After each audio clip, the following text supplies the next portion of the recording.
Today I'm going to redo a vanity.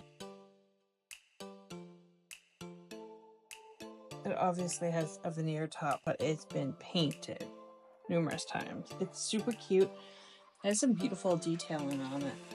So you can tell it's pretty old, but it's going to need some fixing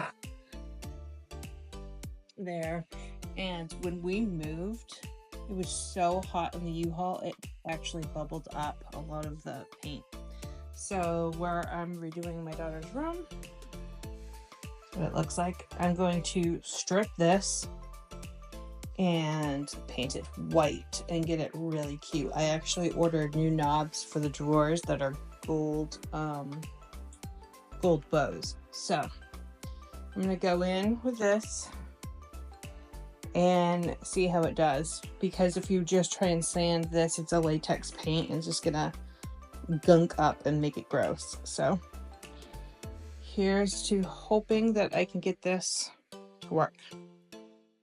If you're new here, I am Kristen, the Creative Peacock, and if you're returning, welcome back. Thanks so much for joining me as I transform this vanity into something that is a little more cute and girly for my daughter's room. I just go in with a disposable brush because I'm not sure that this stuff won't ruin the brush, and I'm probably not going to want to wash it after anyway. The idea with the citrus strip is to go in and do it really thick. That's what's going to penetrate the paint and make it lift. If you keep brushing it in and it's just too thin and it won't come off. As you can see here, I start to scrape it, and I do this with one of the plastic scrapers because I don't want to ruin the wood anymore. It does have that veneer on top, and I am going to have to go in and fix that. So I want to do is the least amount of damage as possible when scraping this off. But it was a miserable job. You can see when it's like done lifting because it turns that white, which I wasn't expecting, and it didn't do that in all the spots. But this took a lot of elbow grease and scrubbing, and then it does recommend wearing gloves and eye protection and stuff because you're using chemicals. I was just sweating so much because it was in my garage and it was during a heat wave. So the hand that I did most of the touching with, I wore a glove, and then as you can see, I just took it off the glove or the hand that I was scraping with because I got frustrated. But I guess I don't recommend doing that. Be safe. So this is with the first coat done stripped, and I go in with some paint thinner because I actually didn't have mineral spirits, but you go in and it kind of cleans up all that sticky residue that's left on there. And then I had to get around those like really detailed parts and pieces and just I had to be very careful with scraping on that, but I wanted to get it off so when I spray painted the vanity, it doesn't get gooky. You could actually see the detail in the dust because that's part of what I really love about this vanity. I had to go in numerous times, put different layers on and scrape them off just because there was probably 2 to 3 coats of paint on here and it had bubbled over time. And then I googled and it said that if you put saran wrap on top of it, it kind of keeps that heat in and makes it penetrate it a little bit more, and it became a little bit easier in the tougher spots.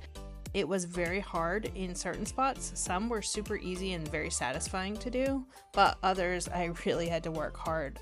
So the wrapping it in the saran wrap, and the longer you can let it set, the better it seemed like. But if it then dried, if it was like too thin and dried, then it was really hard to scrape. So you really have to find that happy medium in all of that.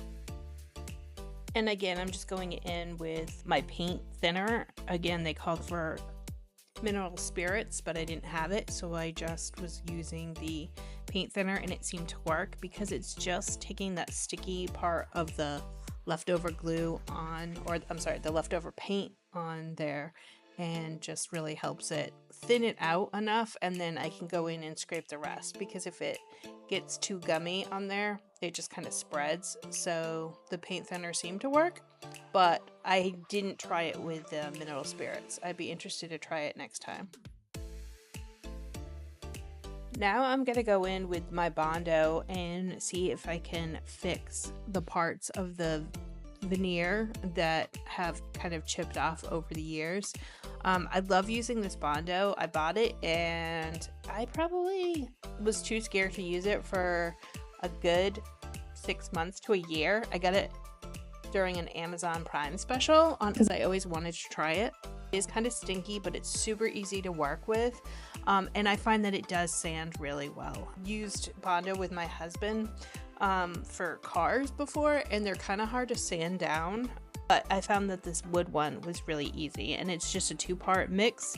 Put it together, and then I just applied it with my scraper to try to give it a nice flat surface, and then I was able to go in and sand it after. Unfortunately, I forgot to record any of the sanding or spray painting of this. Basically, I just used a can of white spray paint, did it in light layers. The sanding, I used my mouse sander, which is my favorite sander to use.